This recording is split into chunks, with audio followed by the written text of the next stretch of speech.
এমন ছোট ছোট ভাই ও বোনেরা, তোমাদের প্রথম অধ্যায় আছে স্থানীয় মানের বিষয়।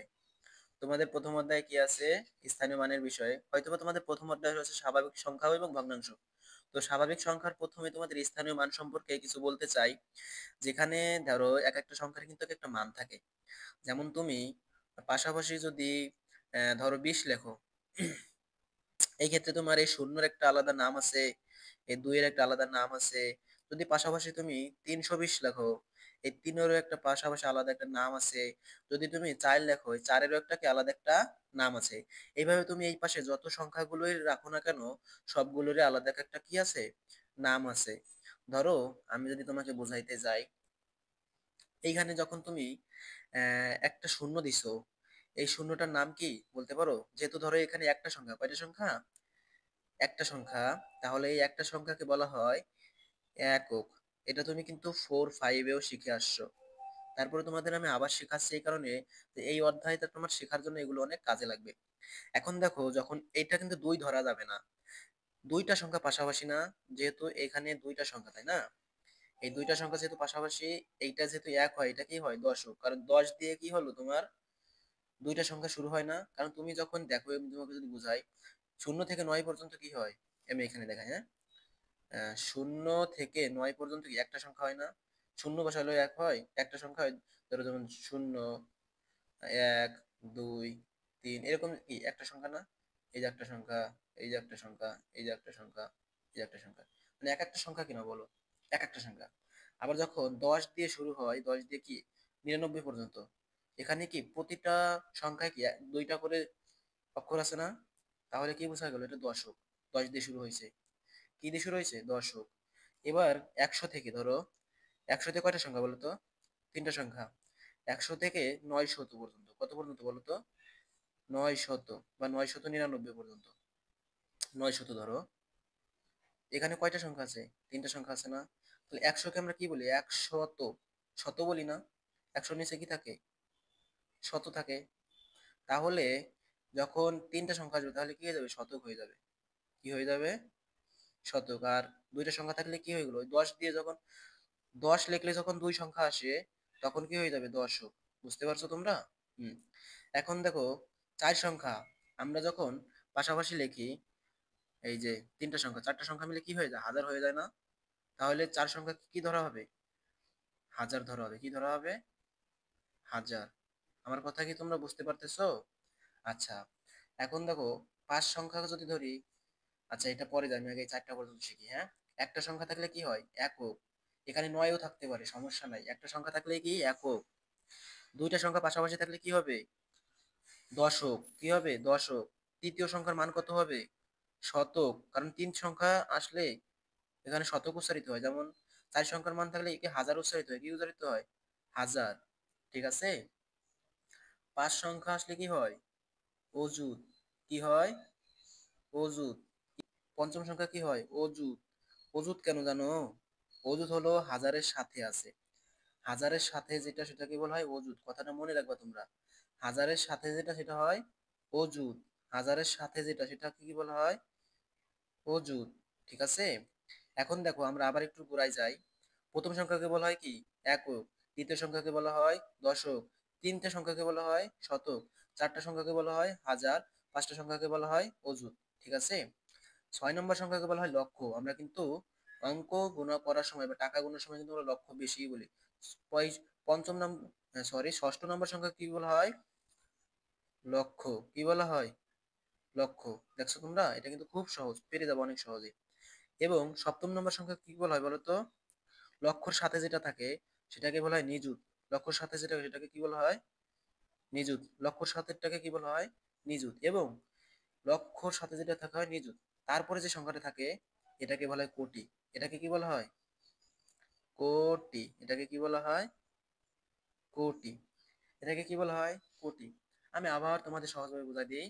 এক, যখন দেখবা যে একটা সংখ্যা থাকে, তাকে বলা হয় একক। দুইটা সংখ্যা থাকলে দশক। তিনটা সংখ্যা থাকলে শতক। চতুর্থ সংখ্যাকে হাজার। পঞ্চম সংখ্যাকে অযুত। ষষ্ঠ সংখ্যাকে লক্ষ। সপ্তম সংখ্যাকে নিযুত। অষ্টম সংখ্যাকে কোটি। ধরো এখানে এক দিলাম। এখন কথাটা বুঝো, একক একটাই মান, দশক দুইটা মান, শতকে তিনটা মান, হাজারে চারটা মান, অযুতে পাঁচটা মান। এখন এই অযুত কিন্তু এই হাজারের সাথে থাকে, বুঝছো? অযুতকে সবসময় হাজার গুনতে হবে। যেমন 2 এর পিঠে 4 কত হয়? 24,000 হয়ে যাবে। অযুত হাজারের সাথে কি হয়ে যাবে? 24,000। ঠিক আছে?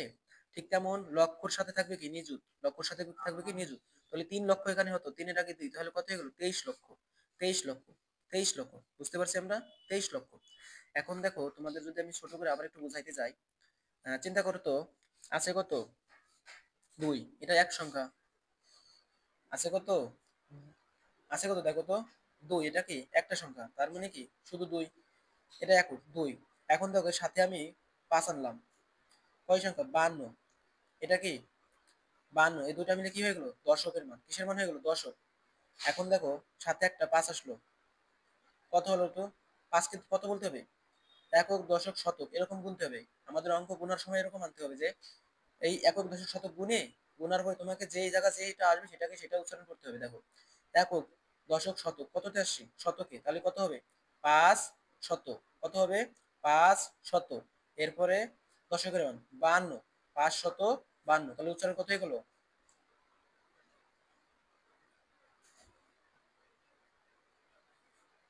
552।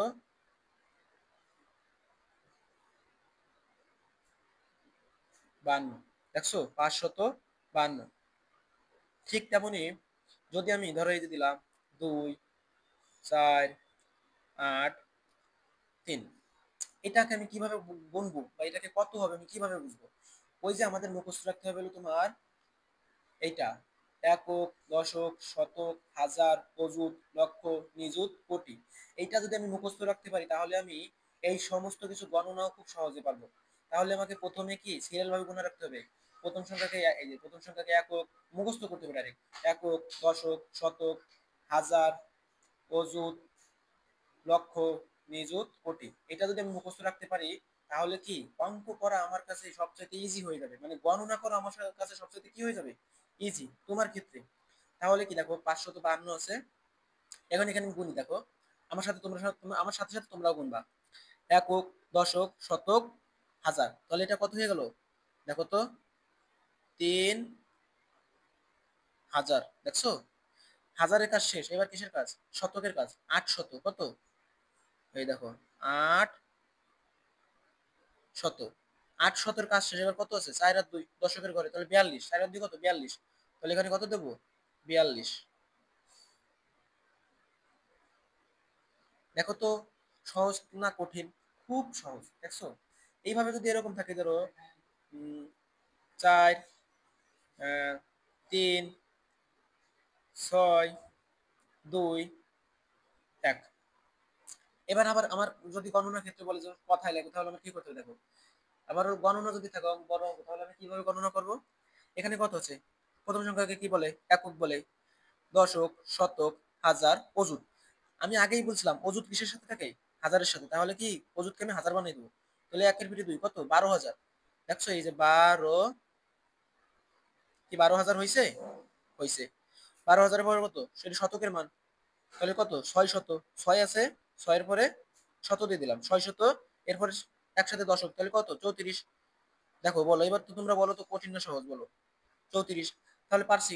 এবারে যদি আরেকটা সংখ্যা আনি ধরো 2, 4, শূন্য দিলাম ধরো, 0, 5, 9, 1। এটা একটু দেখো, হ্যাঁ, এটা তুমি যদি যখন পারবা তখন তুমি কিন্তু সবগুলো অঙ্ক পারবা।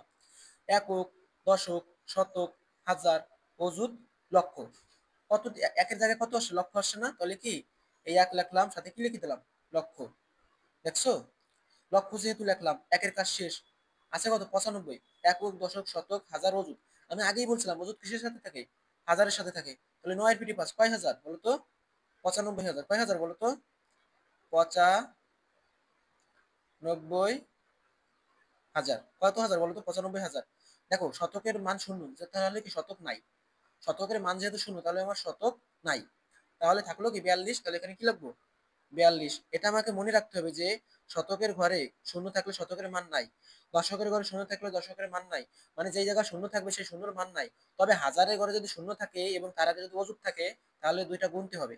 যেমন ওই যে ধরো 5-এর ফিটে শূন্য থাকলো, এটা হাজারের ঘরে আর এটা হলো অযুতের ঘরে, তাহলে হাজার আর অযুত একসাথে, তাহলে এই দুইটাকে কি করতে হবে? 50,000। বুঝতে পারছি আমরা? এই ধরো এই যে 42 আসলো, দেখো যেহেতু এখানে শূন্য, একক দশক শতক হাজার অযুত, হাজারের সাথে তো অযুত, তাহলে কি এটাকে শূন্যর মান ধরতে হবে কত? 50, 50,000। যেহেতু শতকের মান একটা, শতকের ঘরে নাই, তার মানে শতক ধরা লাগবে না। আর থাকলো কি 42, তাহলে এটি কত হবে বলো তো? এই যে বানানটা আমার ভুল হয়েছে, বানানটা সঠিক করে দিই তোমাদের। 50,000 থাকলো কত? 42। তোমরা কি বুঝতে পারছো আমার কথা? অবশ্যই বুঝছো। এই যে তোমাদের স্থানীয় মানের অঙ্ক, তো তোমরা সেই স্থানীয় মান বাসায় বসে এভাবে প্র্যাকটিস করবে, ঠিক আছে? তাহলে তোমরা সবকিছু পারবে।